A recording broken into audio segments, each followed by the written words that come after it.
Sensory deprivation is known from Stranger Things. For the next hour, I will experience nothing. I will be without sound, without light, and without gravity. Today we're in Berlin. Welcome to my very first YouTube video. My name is Mick, and today we're going to do something very interesting. Sensory deprivation. You might know it from Stranger Things. The concept of a floating tank has been fascinating me for a while now.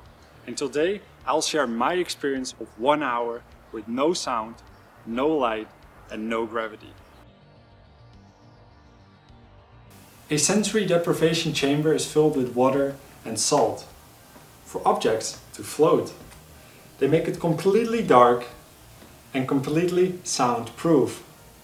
The water inside the chamber is heated to the exact same temperature as the skin. With that, it is designed to cut off all senses from external stimulation, including sight, sound, and feeling.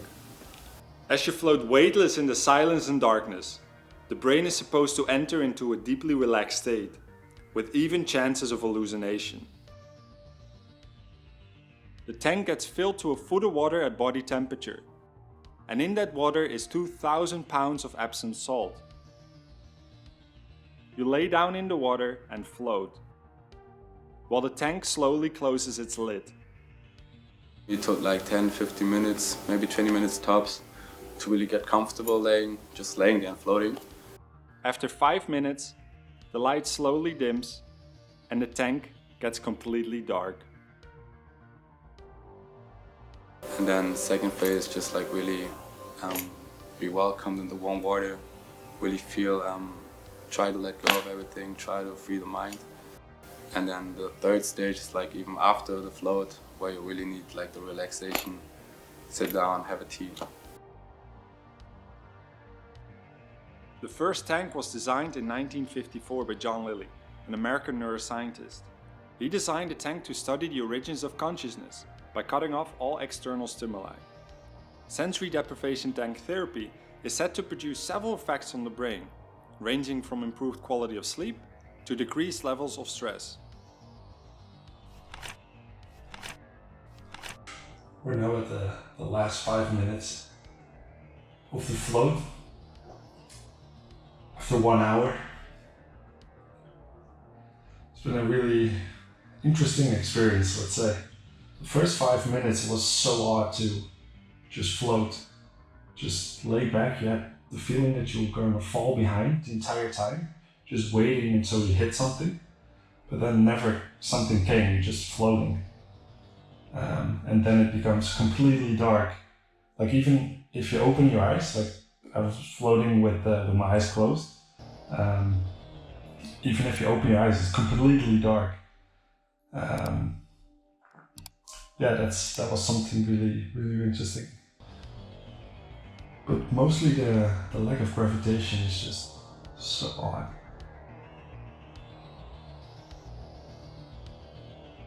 After the floating session, it's recommended to take some time in the lounge, just to relax and take it all in. Hi guys, I just came out of the tank. It was such an interesting experience at 1 hour. I think for the first 15 minutes, I really had to get used to the floating. I was constantly having the feeling I was falling backwards and that I would be hitting the floor or simply waiting until I would hit something, but then you would never hit something. So you constantly have the feeling that you're falling backwards or in a fall, but then you never reach something. It's not like in the pool you would sink, you simply float. 20 minutes in or 30 minutes in, I got a little bit like claustrophobic in a way where because your body is not touching anything, it almost feels like you're in jelly or like in some sort of fluid sand. And I really had to get used to that. One thing that's also really interesting is that you float, I did float with my eyes closed, but then after I opened my eyes, it was pitch black. So there was nothing there. And that was definitely something interesting as well. It's like there was really nothing there. And then I think for the last 20 minutes I a little bit started to hallucinate a bit, where I thought I saw a light in the tank, like a square exit light, which wasn't there obviously. There were barely any lights inside the tank. But overall, such a great experience. I can highly recommend, yeah. To see if the floating tank had any impact on my health metrics, I'm comparing the sleep and stress scores of my Garmin watch to the previous days. So here we can see the score of the previous days before the tank. So the tank happened on a Tuesday. The score was 88, and the days before it was around 75 on average. So 70, 76, 82. So on average like 75 sleep score. On the day itself was 88, but then what we can see is that it goes down again after that. So it's not a lasting sleep improvement. So you would either have to do every day a sensory deprivation tank, or just accept that it is a one-time spike that improves, but then it goes down again. What that looked like is that, so this is the score of my sleeping before the tank, where you can see that the average rapid eye movement sleep, the REM sleep, is 1 hour, deep sleep is 1.5 hours, almost 5 hours of light sleep, and a little bit of awake time. After the sensory deprivation, REM sleep significantly improved. So almost 2 hours now. The deep sleep also improved to almost 2.5 hours. And with that, the light sleep significantly decreased for the better of the other sleep stages. And the awake time also decreased from 15 minutes to 2 minutes. So in sleep overall, that is a big increase.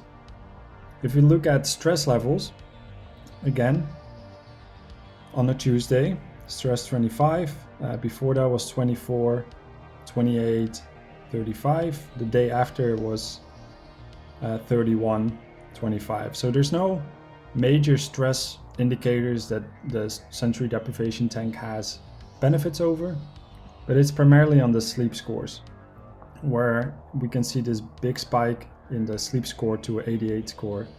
And comparing the sleep results primarily from 1.5 hours deep sleep and 1 hour REM sleep to now 2.5 hours deep sleep and almost 2 hours rapid eye movement sleep.